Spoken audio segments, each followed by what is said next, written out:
नमस्कार एल.सी मित्रांनो, मी अभिजित कुरकुटे बोलतोय। आपल्या सेंटरमध्ये बऱ्याच लोकांना सी ड्राईव्हची जागा वाढवण्यासंदर्भात अडचणी येत आहेत। त्यांना सिस्टीम फॉर्मॅट करून डेटाबेस उडवून ह्या सगळ्या गोष्टी कराव्या लागतात। पण यासाठी एक छोटीशी ट्रिक आहे, ज्यामुळे कुठलाही डेटा तुमचा लॉस न करता, एक्झिस्टिंग सर्व्हरचं फॉर्मॅट न करता, काही छोट्याशा गोष्टीनं आपण आपल्या सी ड्राईव्हची जागा वाढवू शकतो। अट अशी आहे, प्रायमरी तुमच्याकडे विंडोज 7 किंवा हायर ऑपरेटिंग सिस्टीम असलेला सर्व्हर असायला हवा। सर्व्हर 2003 वर करता येईल, पण त्यासाठी आपल्याला एक्सटर्नल युटिलिटीज वापराव्या लागतील। पण विंडोज 7 वरून हे अगदी छोट्याशा ट्रिकवरती होऊन जाईल। तर प्रोसिजर त्यासाठी अशी आहे, आपल्या कम्प्युटरच्या माय कम्प्युटर आयकॉनवरती राईट क्लिक करा। तिथे मॅनेज नावाचा ऑप्शन आहे, मॅनेज ऑप्शन निवडा। तुमच्यासमोर कम्प्युटर मॅनेजमेंटची एक विंडो ओपन झालेली दिसेल। राईट साईडला स्टोरेजमध्ये डिस्क मॅनेजमेंट नावाचा ऑप्शन निवडा। यामध्ये तुमच्या कम्प्युटरमध्ये इन्स्टॉल केलेल्या सर्व हार्ड डिस्क इथे दिसतील, त्यांच्या कॅपॅसिटी सहित। इथे पहा, इथे एक हार्ड डिस्क दिसत आहे, डिस्क 0, म्हणजे ही आपली पहिली आणि एकमेव हार्ड डिस्क आहे। यामध्ये तुम्हाला काही पार्टिशन्स दिसत आहे।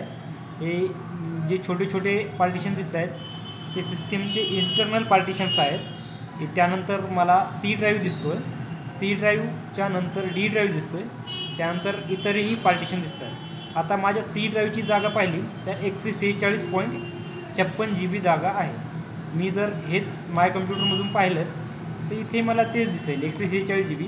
त्यानंतर माझ्याकडे एक दुसरा ड्राईव्ह आहे, सीच्या नंतर डी ड्राईव्ह आहे। मी डी ड्राईव्हचा डेटाबेस बॅकअप ऑलरेडी दुसरीकडे मूव्ह केलेला आहे आणि त्यामधली पूर्ण रिकामा करून ठेवलेला आहे, म्हणजे माझा डीवरचा जो काही डेटा आहे तो लॉस होण्याची माझ्यापाशी भीती नाही। आता मला या डी ड्राईव्हची जागा काही काढून सीमध्ये टाकायची आहे। त्यासाठी काय करायचं, आपण इथे पाहिलं की इथे पार्टिशन दिसत आहेत, त्यातलं मी डी ड्राईव्हचं पार्टिशन आता इथून राईट क्लिक करून डीवरती राईट क्लिक केलं आणि इथे डिलीट व्हॉल्यूम नावाचं ऑप्शन निवडलं। डिलीट व्हॉल्यूम तुम्हाला तो एक वेळेस विचारेल की खरंच तुम्हाला डिलीट करायचं आहे काय। खरंच करायचं असेल तर येसवर क्लिक करा। त्यानंतर तुम्हाला इथे काही बदल झाले दिसतील।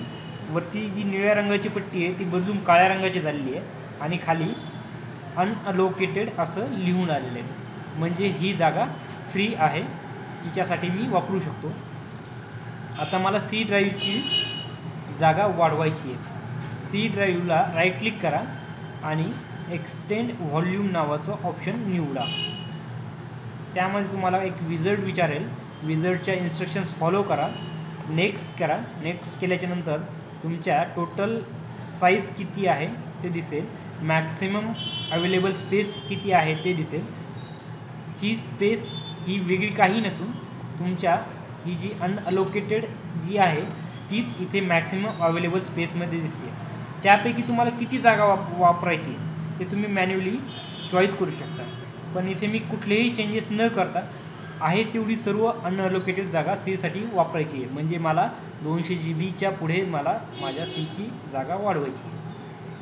त्यामुळे कुठलेही चेंजेस न करता मी नेक्स्टवरती क्लिक केलं। आता इथे तुम्हाला दिसेल काही चेंजेस झालेले आहेत। सी ड्राईव्हची जागा 192.7 GB झालेली आहे, म्हणजे माझा सी ड्राईव्हची जागा वाढलेली आहे। आता इकडेच आपल्याला चेक करून पाहायचं आहे। इथे पहा दिसतोय 146 GB माफ करा।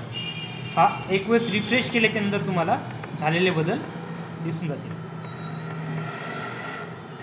रिफ्रेश, इथे झालेले बदल मला आता दिसू लागले आहे। या प्रकारे तुम्ही तुमचा इराचा सर्व्हर फॉर्मॅट न करता, कंटेंट्स मूव्ह न करता, कुठलेही ॲक्टिवेशन आणि अपडेटच्या भानगडीत न पडता डायरेक्टली सी ड्राईव्ह वाढवून घेऊ शकता। फक्त त्याला तुमचा तेवढी जागा उपलब्ध पाहिजे। धन्यवाद। हा जर व्हिडिओ तुम्हाला आवडला असेल तर तुम्ही इतरांनाही शेअर करू शकता।